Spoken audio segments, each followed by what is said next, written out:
Hey friends! In today's video, I'm going to show you how to make this cheesy, delicious pasta dish. And the best part is that it is super easy. If you want to see how I made it, just keep watching.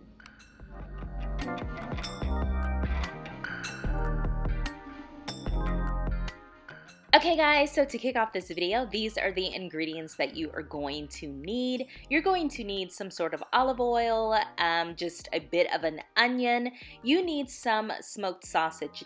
I'm using like the pork kind, doesn't have to be this kind. I've used turkey and it has worked out fabulous as well, so use whatever kind that you have on hand.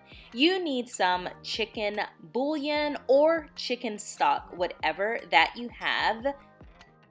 Okay, so you're also going to need some pasta. As you can see, I'm using bowtie. You can also use penne. You can get crazy and use macaroni. It's all about whatever your heart desires and, of course, whatever you have in your pantry. My point is, you can use a lot of different types of pasta. You are going to need some minced garlic. If you don't have it minced, don't worry about it. Just use the dried powdered garlic, but minced has a bit more flavor.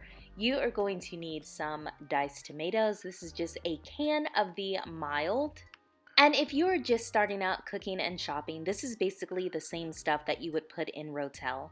So you're going to need some ground black pepper, some salt. Now I also used a little bit of Cajun seasoning, but I understand that a lot of people just starting their kitchens may not have that. So, you really don't need it. Now you do need some cheese. I'm using sharp cheddar. You can use shredded cheese if you prefer. I buy the blocks because I buy them in bulk and then freeze them. So I'm going to shred my own. And of course you need some sort of milk. I don't really use real traditional whole milk. We used almond milk, so that's what I am using for this recipe. If you are using whole milk, just measure it the same way. Alrighty friends, so please excuse the mess in the background. We actually just moved. I'm in the process of making a house a home. So I am just going to use just a regular cheese grater to start grating some of this cheese.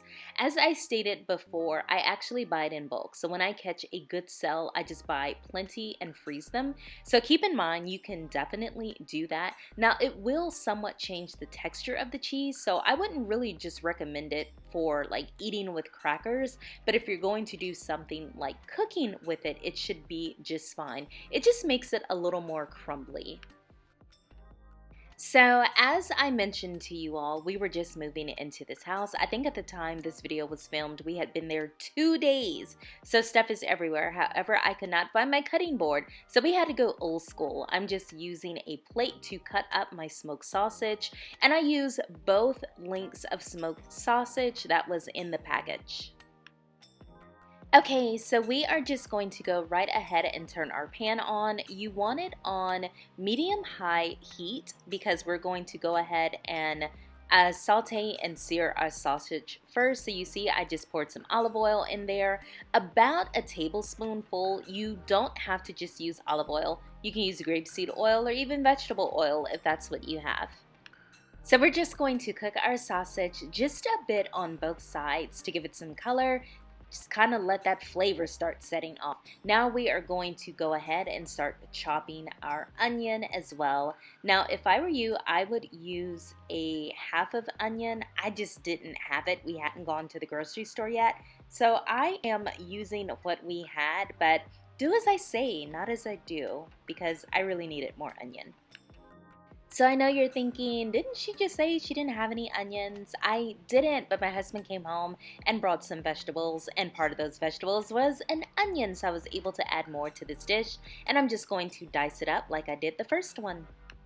So I'm just going to go ahead and add my onion to the pan, and these type of dishes, I always like to add bell peppers that I cut up. Once again, I buy them on sale, cut them up, freeze them just in a little Ziploc bag. When I need them, I just throw it in the pan. It's so easy. I didn't want to put these as part of the must-have ingredients because really it's not, but I will add it once I put the recipe in the description box because I think it adds a lot of flavor to this dish.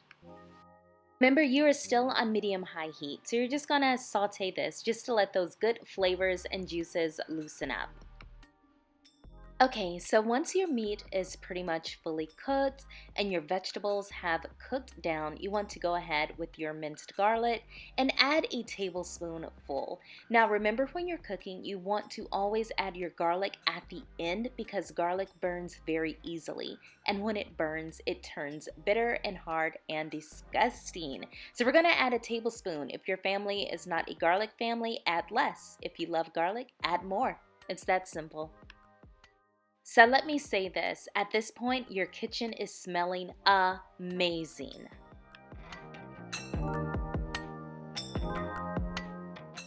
All right, so now it's time to reach for your milk or your milk substitute. Like in my case, I'm using almond milk. We're going to add a cup and a fourth of milk, whatever milk that you choose.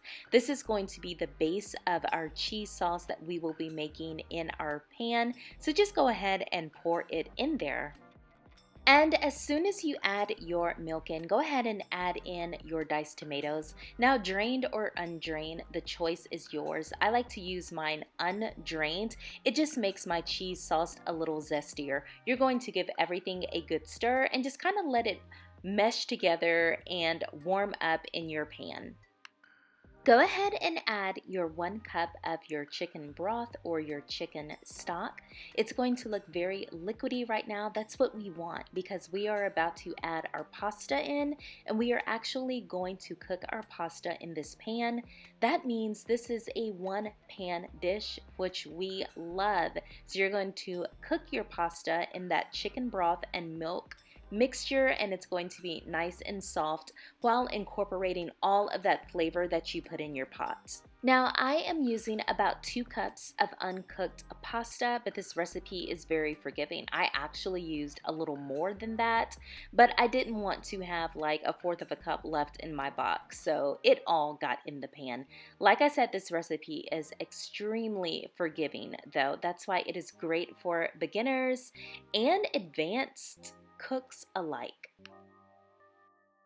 Now, because I used a little extra pasta, I'm going to go through and add some more milk and chicken stock to it, just to, make sure everything is incorporated well. Just make sure, even if you don't completely follow the recipe and you add a little more like I do, you want all of your pasta to be submerged in your water so it has a chance to boil and be done. So if you find that something is not covered or you have some hard pieces sticking on top, just add a little more liquid. It will definitely cook out.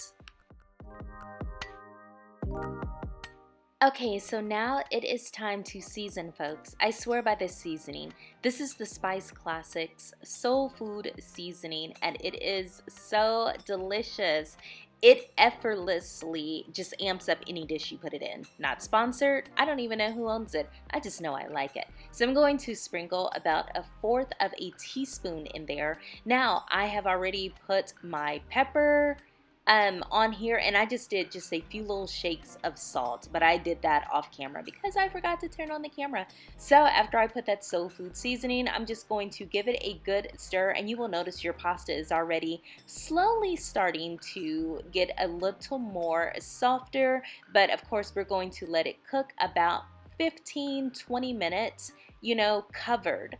So after you cover it, go ahead and let it cook for about 10 minutes. At that point, take the top off, give it a good stir. Also check and see if you need any more liquid in there. If so, just add a little bit more milk or a little bit more chicken stock in about 1/4 cup intervals.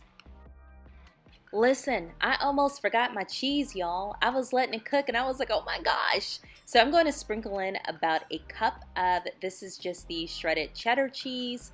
Now, ideally put it in before you go ahead and put your lid on your pan, but if you forget like me, like I said, this dish is very forgiving, doesn't matter. I'm only adding in a cup, and then I'm just going to sprinkle some on top, once it's done, but that's optional. You actually don't have to do that. Then I'm just going to give it a good stir. That is what is going to make the cheese sauce. And once you get your cheese all in there and stirred around, you're going to put the cover back on. Let it cook another 10 minutes or until your pasta is to the amount of doneness that you want. However soft you like your pasta, Once it gets to that point, take it off the fire. Baby, you are done.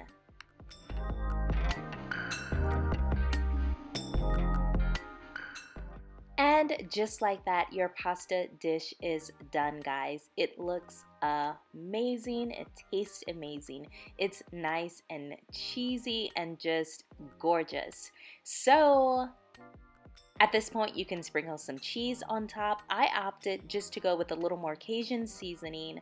I did some smoked paprika and then some chives on top. And when I tell you it was everything, it was everything. I hope you guys enjoyed the video. Thanks so much for watching, and I will see you in the next one. Bye, friends.